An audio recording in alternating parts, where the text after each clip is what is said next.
खोलो दूसरा इतिहास, सेकंड क्रॉनिकल्स,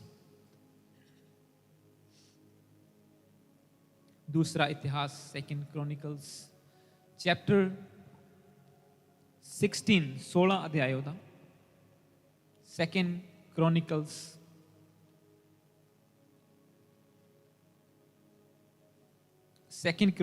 चैप्टर 16 वर्स 9।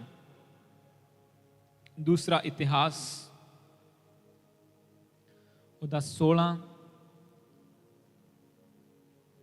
ਉਹਦੀ 9 ਵਰਸ ਨੂੰ ਅਸੀਂ ਪੜਾਂਗੇ।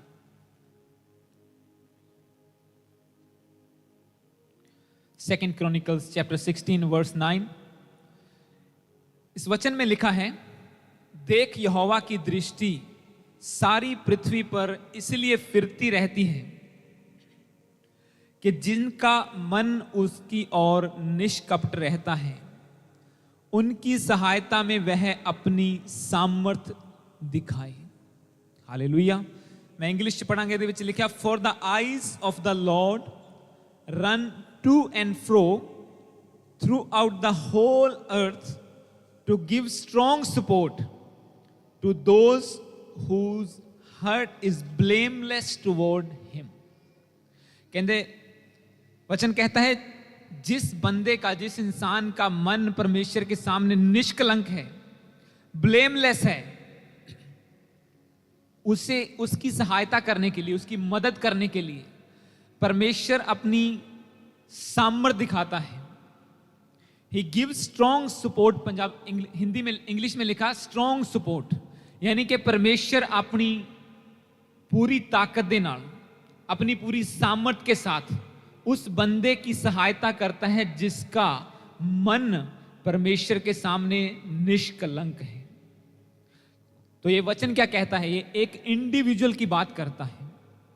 पिछले संडे आपने वचन को सुना कि गॉड ऑफ इम्पॉसिबल, असंभव का परमेश्वर, ऐसा परमेश्वर। मैंने उसी वचन को कंटिन्यू किया है, पर आज का वचन और है, बी ब्लेमलेस, निष्कलंक बनो परमेश्वर के सामने। बी ब्लेमलेस, निष्कलंक बनो। हालेलुया। वचन कहता है कि परमेश्वर की दृष्टि सारी पृथ्वी पर फिरती रहती है। इसमें यह नहीं लिखा कि एक बार वो देख लेता है और फिर एक साल तक देखता ही नहीं है।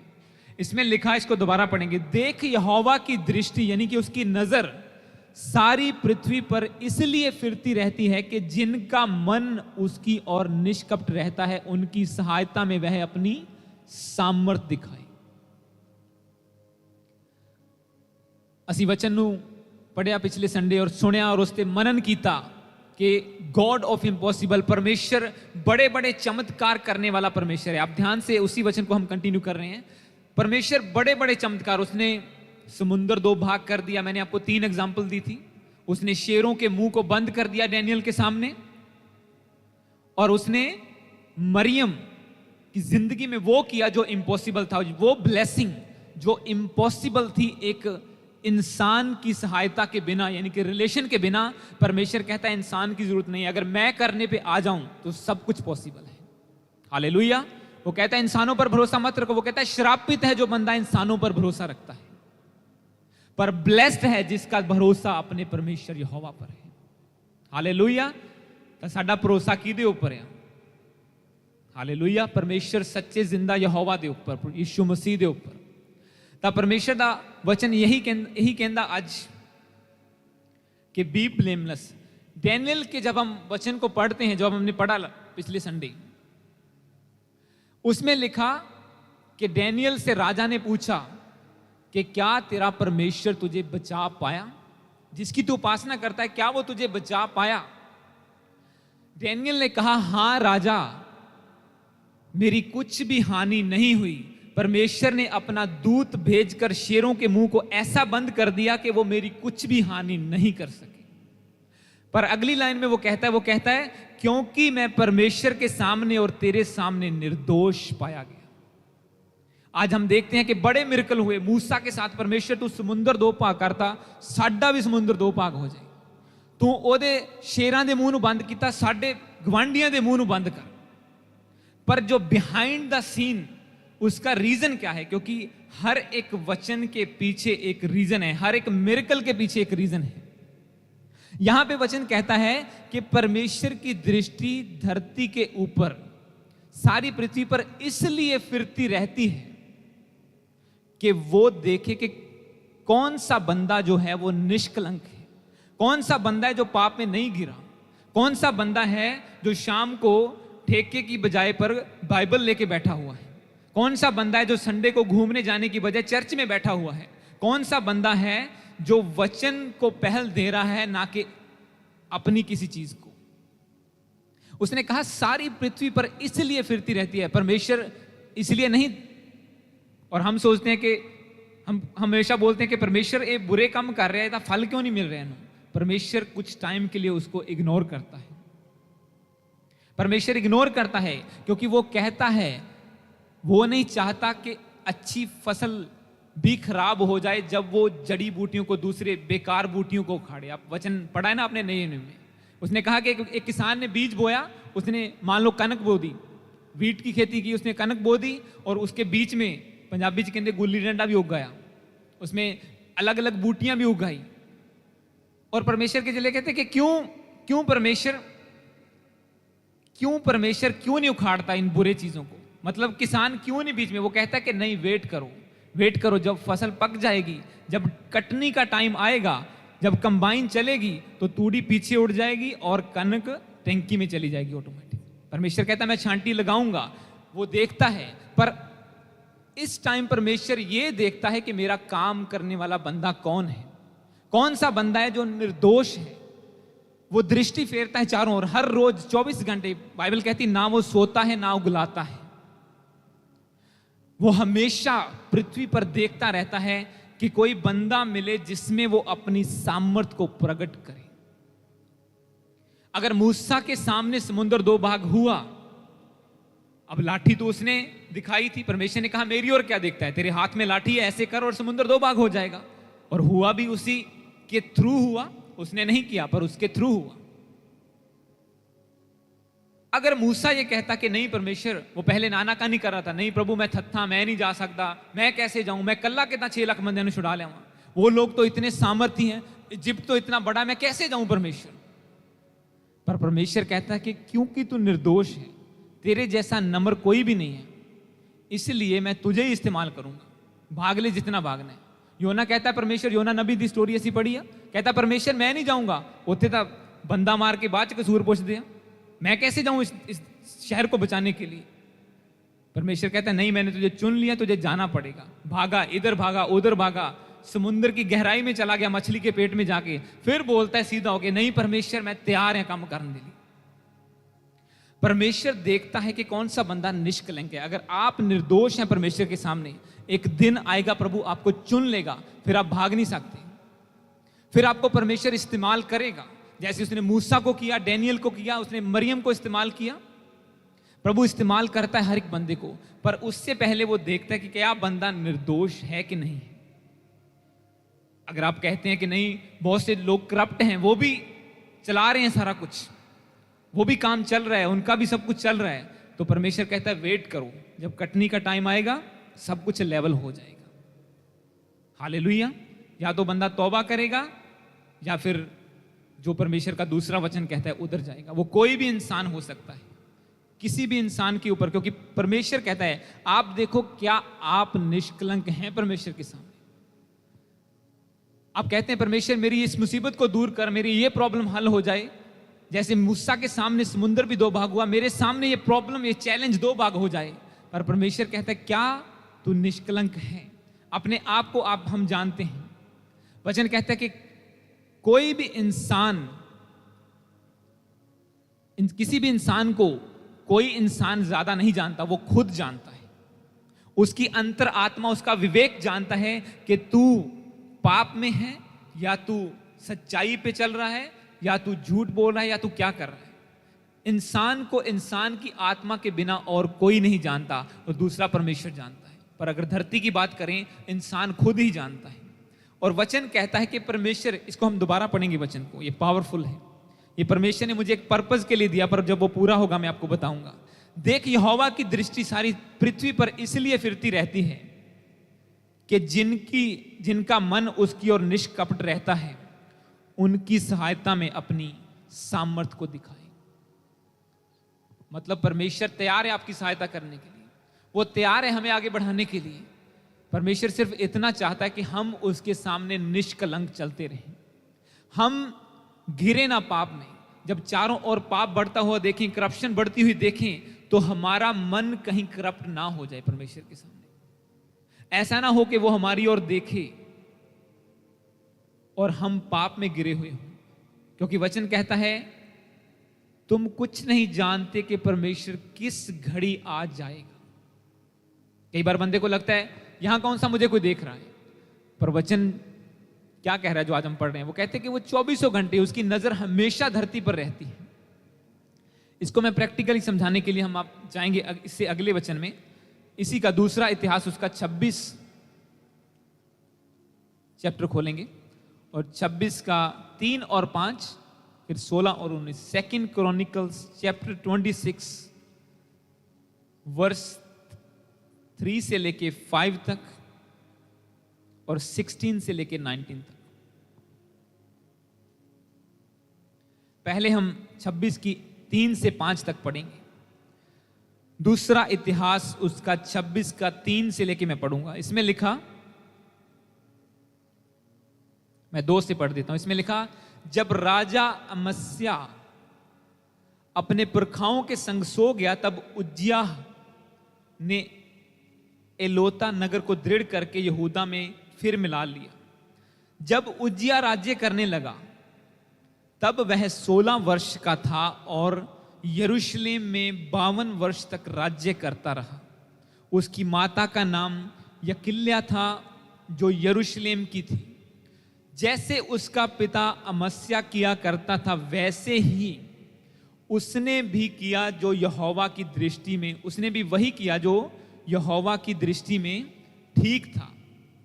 जकरिया के दिनों में जो परमेश्वर के दर्शन के विषय समझ रखता था, वह परमेश्वर की खोज में लगा रहता था, और जब तक वह यहोवा की खोज में लगा रहा, तब तक परमेश्वर ने उसको सफलता दी। मैं इंग्लिश में पढ़ूंगा 5 को। इसमें लिखा, he set himself to seek God in the days of यकराया, who instructed him in the fear of God, and as long as he sought the Lord, God made him prosper. तो यहां पे हम एक बंदे की बात कर रहे हैं जिसका नाम क्या है? उज्जियाह, अमस्या का बेटा उज्जियाह। वो उसका पिता क्या करता था? वो परमेश्वर की, ये अलग अलग राजाओं की स्टोरी है। पहला राजा, दूसरा राजा की पुस्तक, फर्स्ट क्रॉनिकल, सेकंड क्रॉनिकल, ये सारा राजाओं का इतिहास है। जो बड़े बड़े राजा हुए हैं बाइबल हिस्ट्री में। अब यहां पे अलग अलग राजाओं के अलग अलग फैक्टर्स थे, उनकी अलग अलग चैलेंजेस थे, उनकी अलग अलग विक्ट्री थी। एक राजा उठा उज्जियाह नाम का। वचन में लिखा, जब वह राज्य करने लगा, सिर्फ 16 साल का था, एक टीनेजर था वो बंदा जब राजा बन गया था। पर वचन ये कहता है कि वो बहुत ज्यादा सफल हुआ। आखिरी लाइन में लिखा, तब तक परमेश्वर ने उसको सफलता दी। कब तक? जब तक वो यहोवा की खोज में लगा रहा। अब हमने पिछले संडे में जो पढ़ा कि परमेश्वर ने बड़े बड़े मिरेकल किए थे। अब मैं आपको क्या पॉइंट पे लेके आ रहा हूं कि मतलब इंसान का उतना ही योगदान है उसमें। अगर इंसान, एक बंदा करप्ट है, परमेश्वर उसे इस्तेमाल नहीं कर सकता, क्योंकि परमेश्वर कहता है कि उसे इस्तेमाल करने के लिए एक आदर के योग्य बर्तन चाहिए, एक ऐसा बर्तन चाहिए जो अंदर से साफ हो। इसलिए यीशु मसीह ने कहा कि हे शास्त्रियों, फरीसियों, तुम पर हाय, तुम बाहर से बर्तन को मांजते हो पर अंदर से गंदा रखते हो। मतलब तुम बाहर से सफेद वस्त्र पहन लेते हो, बड़े बड़े बागे पहनते हो, सर में ये पहनते हो, सारा हार श्रृंगार कर लेते हो, गले में ये डालते हो, पर तुम अंदर से अभी भी करप्ट हो। तुम अंदर से करप्ट हो। तुम सोचते हो हम परमेश्वर की सेवा कर रहे हैं, पर तुम नहीं जानते कि तुम परमेश्वर से दूर हो, तुम्हारा मन उससे दूर है। तुम अपने होठों से परमेश्वर की सेवा करते हो, पर तुम्हारा मन प्रभु से बहुत दूर है। अब यहां पे परमेश्वर का वचन कहता है कि एक राजा बहुत सफल हुआ, उसे परमेश्वर ने सफलता दी, पर इसमें एक जो की पॉइंट है, इसमें लिखा as long as he sought the Lord, जब तक वह यहोवा की खोज में लगा रहा तब तक परमेश्वर उसको सफलता देता रहा। एक 16 साल का बंदा अपने राज्य में, क्योंकि जो यहूदा गोत्र था, मैं आपको बताऊं 12 गोत्र थे इजराइल के, आपको थोड़ा सा समझना होगा इसको, 12 गोत्र थे इजराइल के। जब एक टाइम आया तो परमेश्वर ने कहा कि बाकी 11 गोत्र अलग हुए, सुलेमान के बाद 11 गोत्र अलग हो गए, और क्योंकि परमेश्वर, सुलेमान ने करप्शन की थी बाद में एंड में आके, परमेश्वर ने कहा कि तेरे हाथ से सारे गोत्र छीन लूंगा पर एक रख दूंगा। अब जो यहूदा, ये यहूदा का राजा था, अब यहूदा गोत्र एक अकेला था, 11 एक तरफ थे, दोनों की आपस में बनती नहीं, और जो दूसरे दुश्मन थे वो अलग से थे। एक 16 साल का बंदा राजा बन जाता है, एक लड़का राजा बन जाता है, और वो बाकी 11 के ऊपर भी जीतता है, और बाकी जो दुश्मन है उनके ऊपर भी जीतता है। वो किसी से भी हराया नहीं जा रहा, वो सफल होता जा रहा है। पर इसमें जो की पॉइंट लिखा परमेश्वर के वचन में कि उसने परमेश्वर को खोजना शुरू किया, वो यहोवा की खोज में लगा रहा। मैं 5 को दोबारा पढ़ूंगा। जकरिया के दिनों में जो परमेश्वर के दर्शन के विषय में समझ रखता था, वह परमेश्वर की खोज में लगा रहता था, और जब तक वह यहोवा की खोज में लगा रहा तब तक परमेश्वर ने उसको सफलता दी। अब हम पढ़ेंगे 16 से 19 तक। इसमें लिखा, अब परमेश्वर ने उसे बहुत बढ़ाया, बहुत ज्यादा बढ़ गया वो, पर 16 में लिखा, परंतु जब वह सामर्थी हो गया तब उसका मन फूल उठा, और उसने बिगड़कर अपने परमेश्वर यहोवा का विश्वासघात किया, अर्थात वह धूप की वेदी पर धूप जलाने को यहोवा के भवन में घुस गया। पर अजर्या याजक उसके बाद भीतर गया, अंदर गया, और उसके संग यहोवा के 80 याजक जो वीर थे गए। उन्होंने उज्जिया राजा का सामना करके उससे कहा, हे उज्जिया, यहोवा के लिए धूप जलाना तो तेरा काम नहीं, हारून की संतान अर्थात उन याजकों का काम है जो धूप जलाने को पवित्र किए गए हैं। तू पवित्र स्थान से निकल जा, तूने विश्वासघात किया है यहोवा परमेश्वर की ओर से, यह तेरी महिमा का कारण ना होगा। तब उज्जिया धूप जलाने को धूपदान हाथ में लिए हुए झुंझला उठा। वह याजकों पर झुंझला रहा था कि याजकों के देखते देखते यहोवा के भवन में धूप की वेदी के पास ही उसके माथे पर कोढ़ प्रकट हुआ। अब ये वही राजा है, मैं इसको वही चैप्टर में है, वही उज्जिया राजा जो सफल होता जा रहा था, जो जिसके सामने दुश्मन ठहर नहीं रहे थे, जो जीतता जा रहा था, जो इतना बढ़ गया कि सब लोग उससे डरने लगे। जो बीच में हमने मिस किया ना, इसमें यही है कि वो बहुत ज्यादा बढ़ गया, उसकी बाउंड्रीज इंक्रीज हो गई, उसकी हदें बढ़ गई, उसकी सामर्थ बढ़ गई। पर वचन कहता है 16 में, परंतु जब वह सामर्थी हो गया, जब उसकी सामर्थ बहुत बढ़ गई, इसमें लिखा पर उसका मन फूल उठा। अब बंदा वही है, परमेश्वर तो वही है, अब परमेश्वर वही है जो उसे विक्ट्री दे रहा था, और वही बंदा अब कोढ़ लेके बैठा हुआ। फर्क कहां पर आया? परमेश्वर तो वही है, फर्क किस में आया? बंदे में आया, उसके चाल चलन में आया, उसके वो अब ब्लेमलेस नहीं रहा परमेश्वर के सामने। यहां पे पता है कितनी बड़ी उसने गलती की? वो कहता है 16 में लिखा, परंतु जब वह सामर्थी हो गया तो उसका मन फूल उठा, और उसने बिगड़कर अपने परमेश्वर यहोवा से विश्वासघात किया, अर्थात धूप की वेदी पर धूप जलाने को यहोवा के भवन में, उसके मंदिर में घुस गया। जो काम याजकों का था, जो पास्टरों का काम था, राजा कहते हैं ना, मैं आप पे कर लेना था, डिलोड नहीं में। और बाइबल में लिखा, वहीं खड़े खड़े जो बंदा 11 गोत्रों से नहीं जीता गया, जो दुश्मनों से नहीं जीता गया, 80 परमेश्वर के याचक वहां पे गए और उसके सामने वो झुंझलाने लगा। और जैसे वो उसमें डर आया, उसमें करप्शन आई, परमेश्वर के वचन में लिखा कि उसके माथे पर कोढ़ प्रकट हुआ। इसके बाद में लिखा वो पूरा कोढ़ी हो गया, और जो कोढ़ी होते थे, चाहे वो राजा क्यों ना हो, वो नगर से निकाल दिए जाते थे। ऐसा राजा जो 16 साल की उम्र में सामर्थी बन गया, इतना सामर्थी कि कोई उसका सामना नहीं कर सका था। और आज अब वो बंदा क्या है? अब वो बंदा कोढ़ी होके अपने घर में भी नहीं जा सकता, अपने राजभवन में नहीं जा सकता, वो बाहर नगर से बैठा हुआ है। और वहीं उसकी मौत हुई, और इवन उसकी मौत के बाद उसको दफनाया भी बाहर गया, उसको राजाओं की कब्र में नहीं दफनाया गया। एक ऐसा राजा जिसकी सामर्थ सबके सामने प्रकट हुई थी, जिसकी सामर्थ का कोई सामना नहीं कर सका था।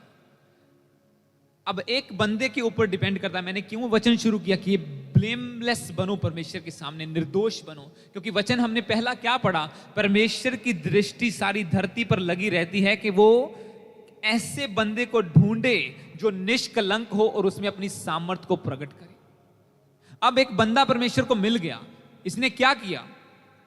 3 को पढ़ेंगे हम, 26 की 3 को। इसमें लिखा, जब उज्जिया राज्य करने लगा तब वह 16 वर्ष का था और यरूशलेम में 52 वर्ष तक राज्य करता रहा।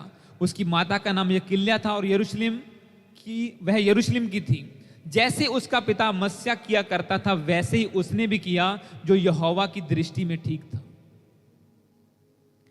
क्या किया था उसने वो काम किया जो परमेश्वर की नजर में सही था, और परमेश्वर ने उसे बढ़ा दिया। जितनी देर तक परमेश्वर को खोजता रहा, बढ़ता रहा, आगे बढ़ता रहा, एक दिन आया, वो कहता है अब तो ना तो मुझे परमेश्वर के लोगों की लोड़ है, ना तो मैंने पास्टरां दी लोड़ है, ना किसी दी लोड़ है, ना मैं अपने आप सब कुछ करांगा। अब मैं इतना बढ़ गया हूं कि मैं परमेश्वर की सेवा भी खुद कर सकता हूं। मैं धूप जो याचकों का काम है वो भी खुद कर लूंगा, मुझे किसी की जरूरत नहीं है, बाकी सब लोग मेरे नीचे हैं।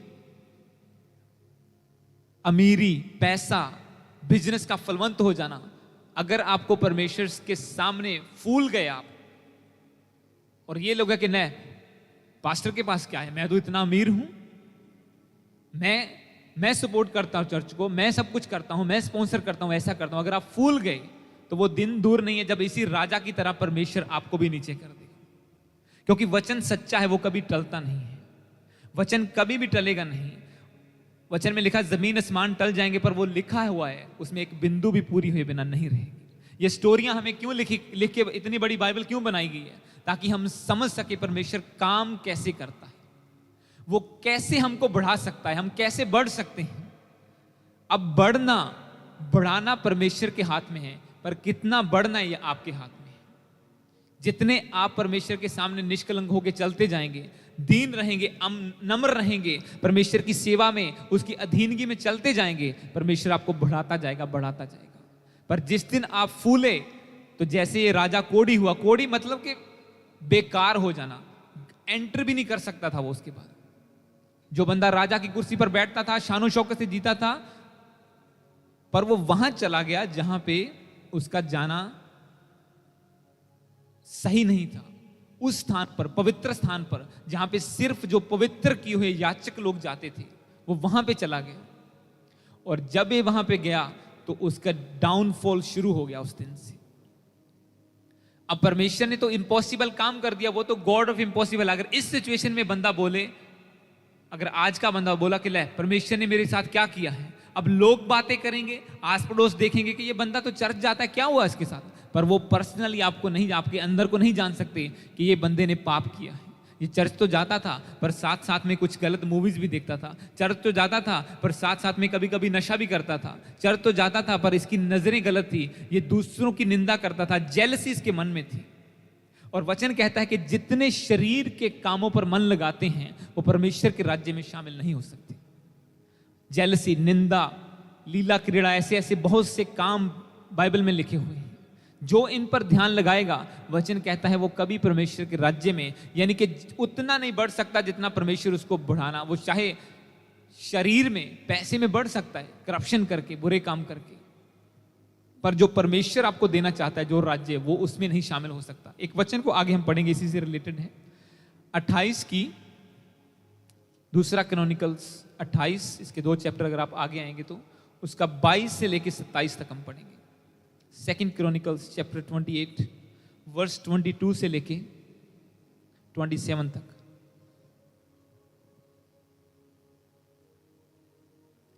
इसमें लिखा, जब 22 में लिखा, क्लेश के समय राजा आहाज ने यहोवा से और भी विश्वासघात किया।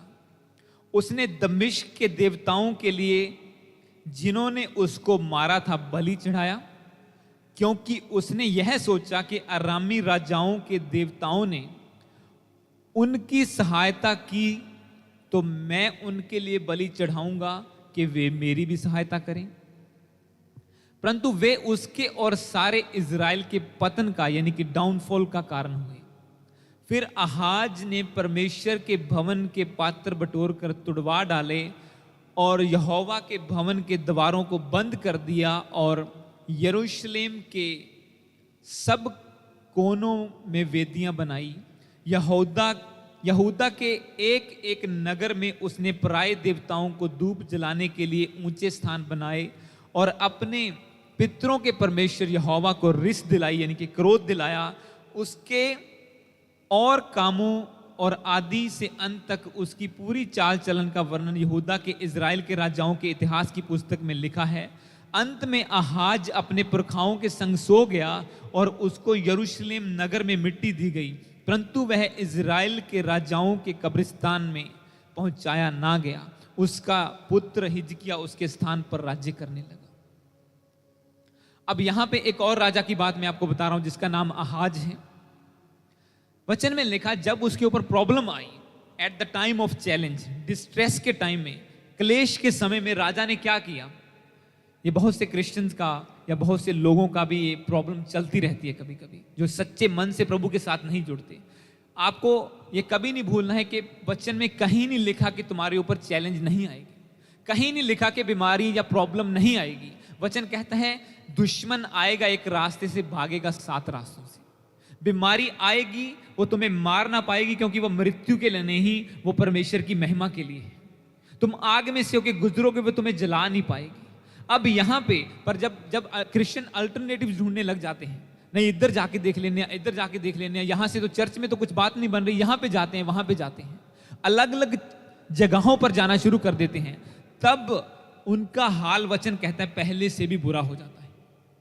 अब यहाँ पे एक राजा था आहाज, उसने क्या किया, जब प्रॉब्लम आई, अब प्रॉब्लम आई अपने करप्शन की वजह से, प्रॉब्लम आई कि परमेश्वर के सामने सीधा ना चलने की वजह से, बजाय परमेश्वर से माफी मांगने के उसने क्या किया। वचन कहता कि उसने दूसरे देवताओं के पीछे चलना शुरू कर दिया। उसने देखा कि हाँ, ये बंदों ने अपने देवता को बलिदान चढ़ाया और वो जीत गए और मैं हार गया हूं।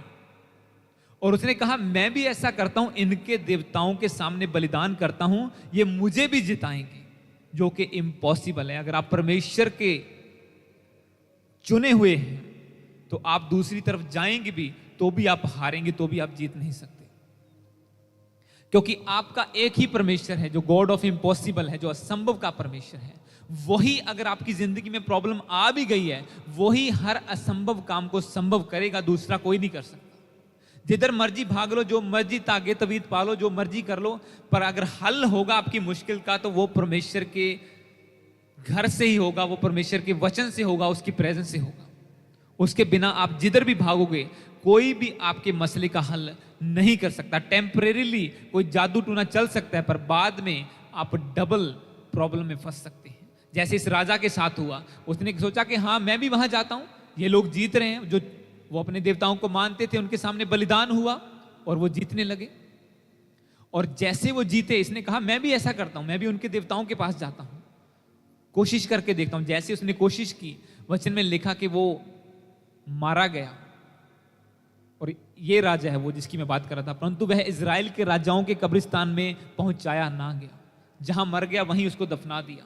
नहीं तो उनका एक रीति होती थी कि उसे लेके आते थे, उसे कब्रिस्तान में जो राजाओं का शान शौकत से वहां दफनाते थे, स्पेशल कब्रें होती थी राजाओं की। पर वचन कहता है कि वो वहां नहीं लेके जाया गया, वो जहां मर गया वहीं दफना दिया लोगों ने, कि ये परमेश्वर के। और रीजन क्या था उसके पीछे?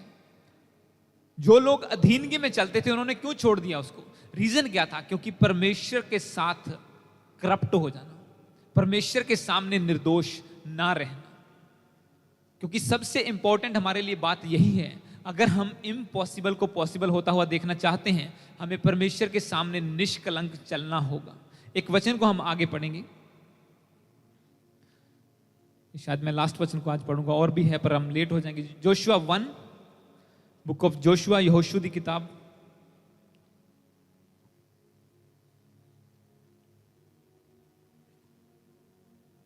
जोशुआ चैप्टर 1 उसका 9 को पढ़ेंगे हम। यहोशू उसका 1 चैप्टर उसकी 9 वर्ष को पढ़ेंगे, और इसी के साथ हम पढ़ेंगे नंबर्स। अगर आप साथ में निकाले, ये दोनों साथ में पढ़ने वाले वचन है। नंबर्स, गिनती की किताब, यहां पे हाथ रख के आप गिनती की किताब उसका 14 चैप्टर निकालेंगे और उसका 1 से लेके 11 तक। नंबर्स, गिनती उसका 14 चैप्टर 1 से लेके 11 तक।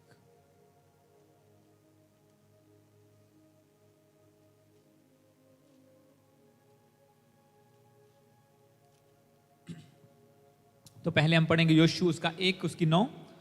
योशू की किताब उसका 1 का 9 में पढ़ूंगा सबके लिए, अगर आप निकाल चुके हैं।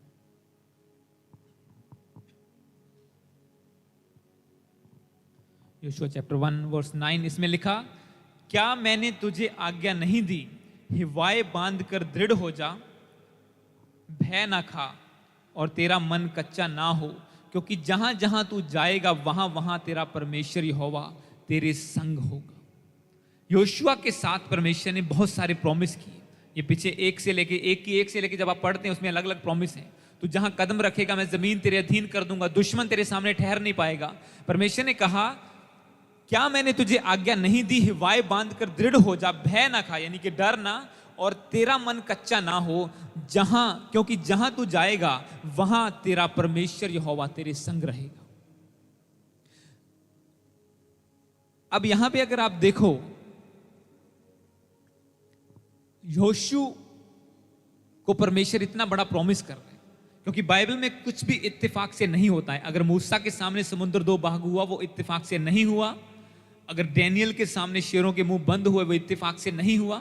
ना मरियम इत्तेफाक से चुनी गई कि चलो एक कूड़ी लब लेने, अब तर दी तो परमेश्वर ने क्या, चलो उसके इस्तेमाल करते हैं। वचन कहता है, जो पहला हमने पढ़ा, कि परमेश्वर की नजर सारी पृथ्वी पर फिरती रहती है कि कौन निष्कलंक लाइफ जी रहा है। जो उसको मिलेगा वो उसे अपने पर्पस के लिए इस्तेमाल करेगा।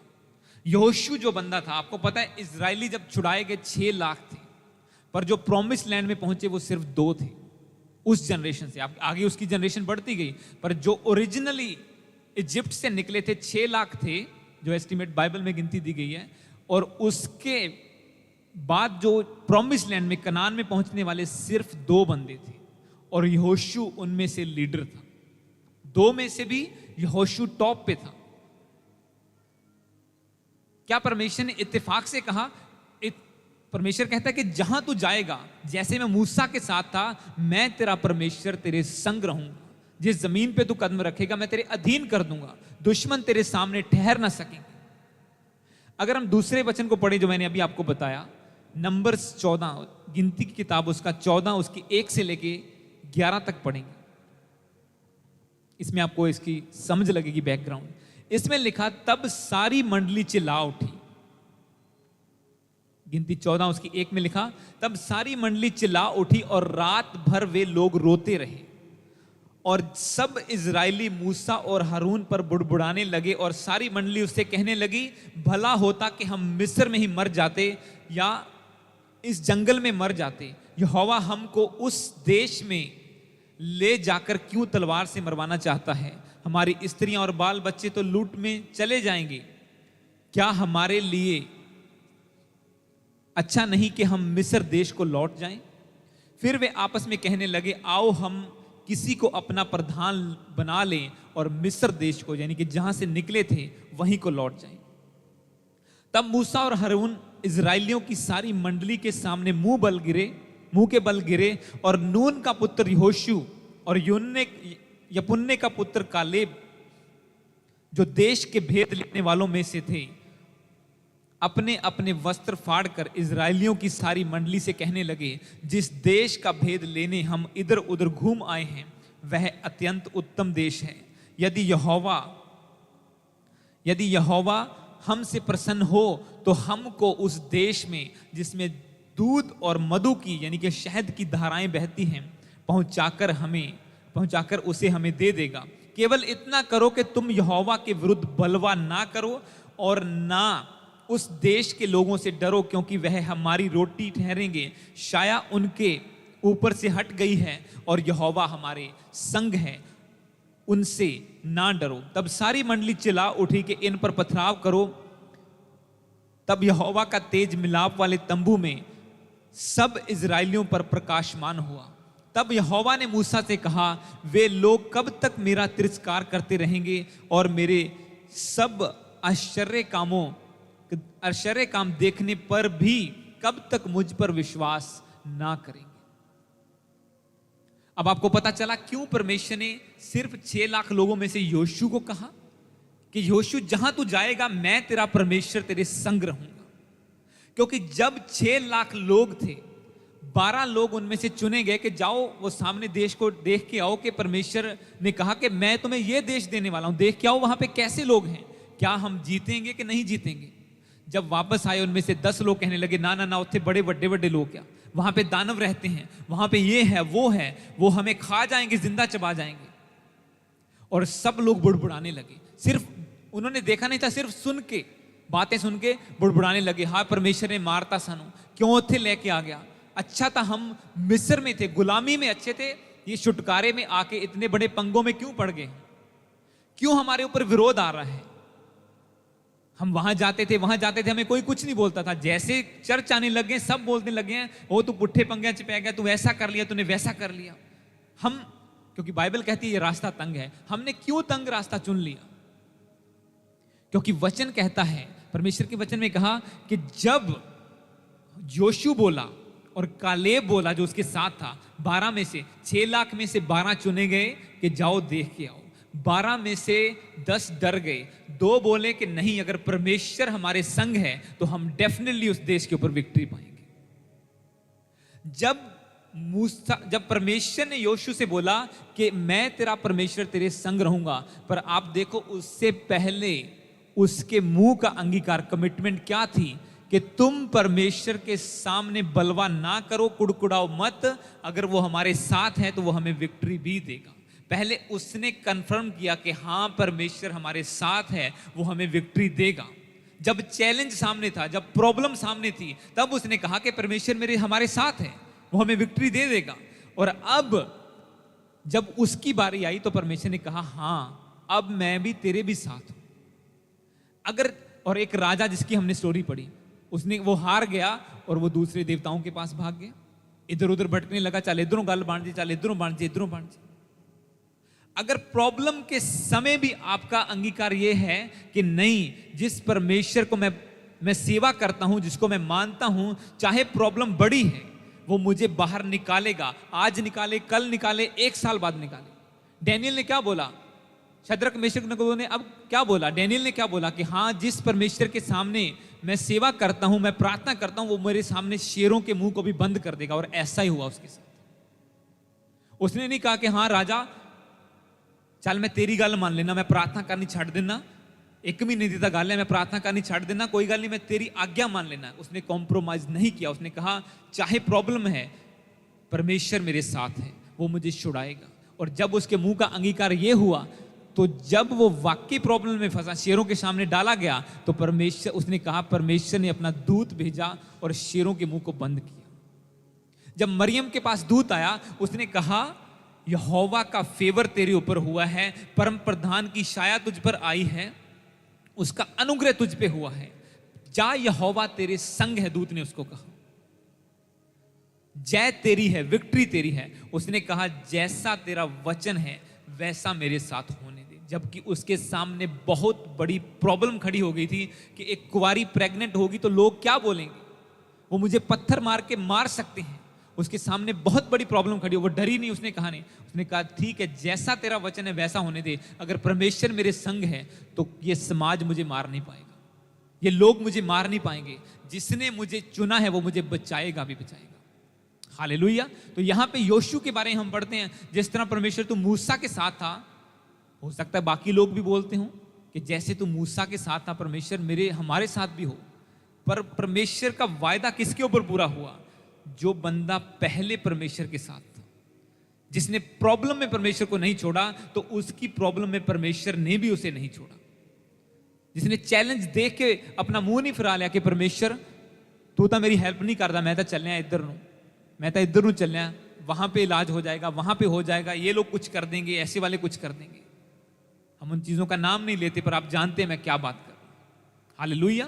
क्योंकि लोग इधर उधर भागते हैं, पर परमेश्वर कहता है कि मैं तेरे संग हूं, तो तुझे डरने की जरूरत नहीं है। क्योंकि बहुत थोड़े हैं, बाइबल कहती है रास्ता तंग है, बहुत थोड़े हैं जो इस पे चल पाएंगे। हो सकता है बड़ी भीड़ शुरू हो जाए। जब हमने घर में ग्रुप शुरू किया, 4-5 बंदे, 6 हो गए, 7 हो गए, 8 हो गए, 10 हो गए, 15, 25 हो गए। एकदम से शैतान ने अटैक किया और सारे फुर्र हो गए एकदम से। कोई इधर जा रहा है, कोई इधर जा रहा है, इधर जा रहा है। पिछली 2019 की क्रिसमस मीटिंग पर हम 4 जन थे, घर में घुटने टेक के बैठे हुए थे 2019 की क्रिसमस मीटिंग पर। क्योंकि तब हम इंडिया जाके आए थे, तब चर्च शुरू नहीं हुआ था, घर में था। सिर्फ हम 4 जने थे 2019 की क्रिसमस मीटिंग पर, यही चर्च 4 जने थे, तब घर में घुटने टेक के बैठे हुए थे और परमेश्वर की फुल प्रेजेंस थी, फुल नाइट प्रेजेंस थी।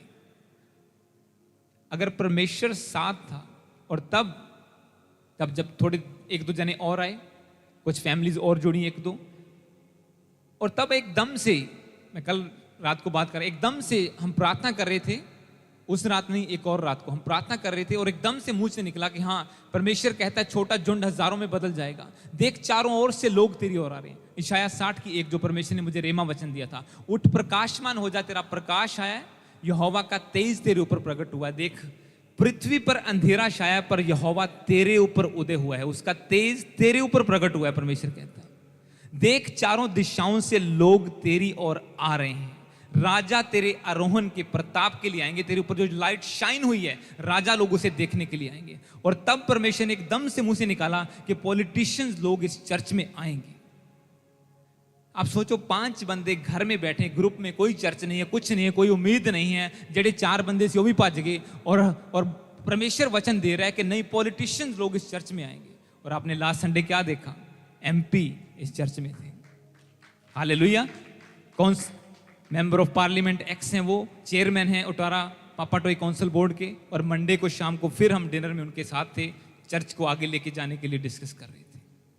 परमेश्वर का वचन पूरा हुए बिना नहीं रहेगा अगर आप निष्कलंक अड़े और खड़े रहेंगे तो। क्यों 6 लाख लोगों में से एक ही बंदे को परमेश्वर ने बोला? और इस चैप्टर को जब आप आगे पढ़ते हैं ना, ये 14 को नंबर्स की वचन में लिखा कि जितने लोग कुड़कुड़ा रहे थे, धरती फट गई, सारे बीच में चले गए उसमें से। शायद मेरे को अभी मिल जाए तो मैं अगर आपको बता दूंगा।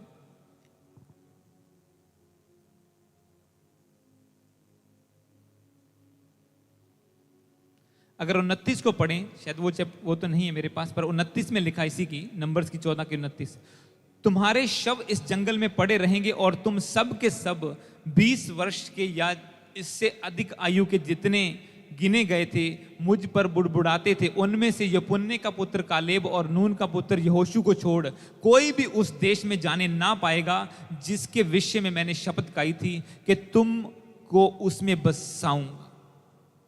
परमेश्वर ने कहा कि तुम में से कोई भी उस देश में नहीं जाने पाएगा। प्रभु ने कहा जितने लोग, आप सोचो लाखों लोग हैं, प्रभु कहता है कि जितने भी लोग, तुम बेशक भीड़ हो, प्रभु को भीड़ नहीं चाहिए, उसको एक फेथफुल बंदा चाहिए। वो आप हो सकते हैं, वो कोई भी हो सकता है, परमेश्वर को भीड़ नहीं चाहिए। उसका 6 लाख लोगों में कोई इंटरेस्ट नहीं था। उसने कहता 2 लोग जो मेरे ऊपर बुड़बुड़ाए नहीं थे, तुम्हें मैं उस प्रॉमिस लैंड में लेके जाऊंगा, डोंट वरी अबाउट अदर्स। कोई बात नहीं है। जितने बुड़बुड़ा रहे हैं, कुड़कुड़ा रहे हैं, वो कहते पत्थर मारो इन्हें, ये लोग क्या बात कर रहे हैं। 10 बंदे बोल रहे हैं कि वो लोग हमें खा जाएंगे, हमें मार डालेंगे। इन दो का दिमाग खराब हो गया। ये बोल रहे हैं कि नहीं, परमेश्वर हमें बढ़ाएगा, हमें विक्ट्री देगा। कहते पत्थर मारो इन लोगों को। सब सारे इजरायली इकट्ठे हुए, इन पर पथराव करके इन्हें मार डालो। पर यहोशू बोला नहीं, जो परमेश्वर हमारे संग है वो हमें विक्ट्री देगा ही देगा। और जिस बंदे का जैसा अंगीकार था उसने वैसा ही देखा। जिन्होंने बोला कि परमेश्वर हमें मारने के लिए मिस्र से निकाल लाया है, वो वाकई में मारे गए। जिसने कहा नहीं परमेश्वर हमें प्रॉमिस लैंड में लेके जाएगा, उसने वाकई प्रॉमिस लैंड को देखा। फिर यहोशू और कालेब दोनों ने, और यहोशू लीडर बन के गया वहां पे, क्योंकि उसका अंगीकार बड़ा था, उसका विश्वास बड़ा था परमेश्वर के सामने। हालेलुया। तो ये परमेश्वर की योजना है हर एक जन के लिए। वो इम्पॉसिबल का परमेश्वर है, he is the God of impossible. पर वो इम्पॉसिबल पॉसिबल होगा कैसे? होगा कैसे अगर हम करप्शन में चलते रहेंगे? तो वो तो करना चाहता है, वो तो करना चाहता है समुद्र दो भाग। मूसा कहता है परमेश्वर मैं की करा, लोग की सारे पीछे राजा चढ़ा आ रहा है, लोग मेरे ऊपर चढ़े आ रहे हैं, आगे समुद्र मैं क्या करूं? परमेश्वर कहता है मेरी ओर क्या देखता है, लाठी ले मार और समुद्र दो भाग हो जाएगा। ऐसी सामर्थ दे देता है वो आपको, हर चीज को चीर के निकलने की सामर्थ देता है परमेश्वर। हालेलुया।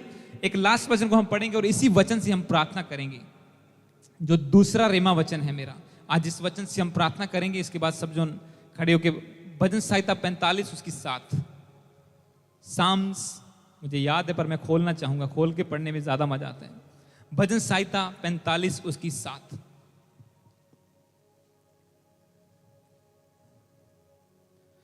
क्योंकि अलग अलग टाइम पे प्रभु ने अलग अलग वचन दिए और वचनों से हमें बढ़ाया है।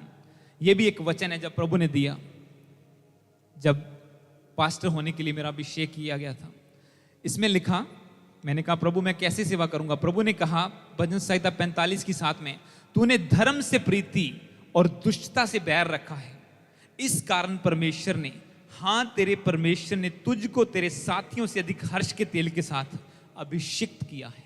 इंग्लिश में लिखा, you have loved the righteousness, यानी कि पवित्रता, शुद्धता का, and you hated the wickedness, तूने बुराई से बैर रखा है। Therefore God, your God has anointed you with the oil of gladness beyond your companions। ये परमेश्वर एक से बात कर रहे हैं, वो कहता है कि तूने धार्मिकता से प्रेम और दुष्टता से बैर रखा, इसीलिए परमेश्वर ने तुझे तेरे साथियों से अधिक हर्ष के तेल के साथ मसा किया है।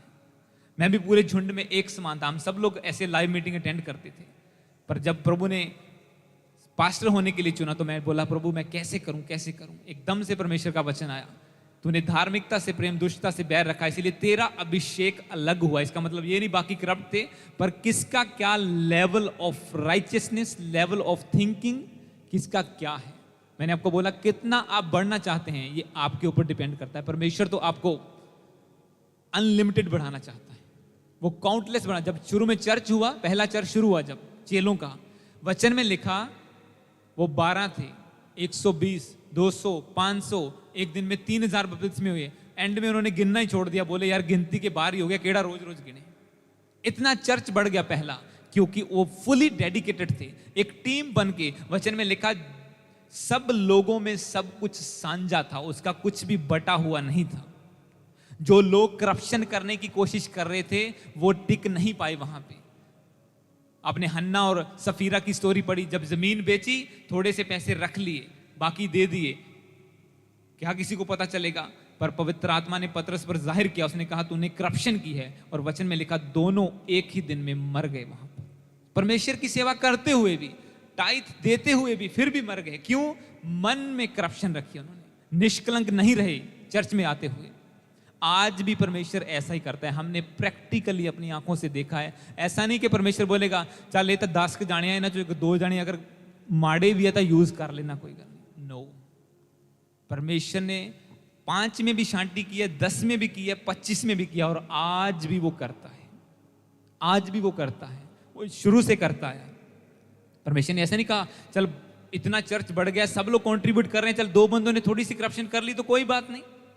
वो हस्बैंड वाइफ एक दिन में मारे गए, क्यों? उन्होंने करप्शन की थी, उनका मन परमेश्वर के सामने निष्कलंक नहीं रहा था। और आज भी वही परमेश्वर, अगर हम कहते हैं ना परमेश्वर तो वही परमेश्वर है जिसने समुद्र 2 भाग किया, वही है जिसने अब्राहम को 99 की उम्र में, 100 साल की उम्र में, 99 साल की उम्र में बच्चा दिया, तो वही है जिसने कुंवारी को गर्भवती किया, तो वो वही है जिसने लाखों लोगों को धरती में गाड़ दिया करप्शन की वजह से। वो वही है जिसने हन्ना और जफीरा को उसके गुनाह की सजा दी। वो वही है जब दाऊद ने व्यभिचार किया तो उसे गिरा दिया। वो वही परमेश्वर है। एक तरफ का परमेश्वर नहीं, वो दोनों का परमेश्वर है। पैरेलल चलता है सब कुछ। आप टिके रहेंगे, बढ़ेंगे, घटेंगे, आपके ऊपर डिपेंड करता है। वो तो गॉड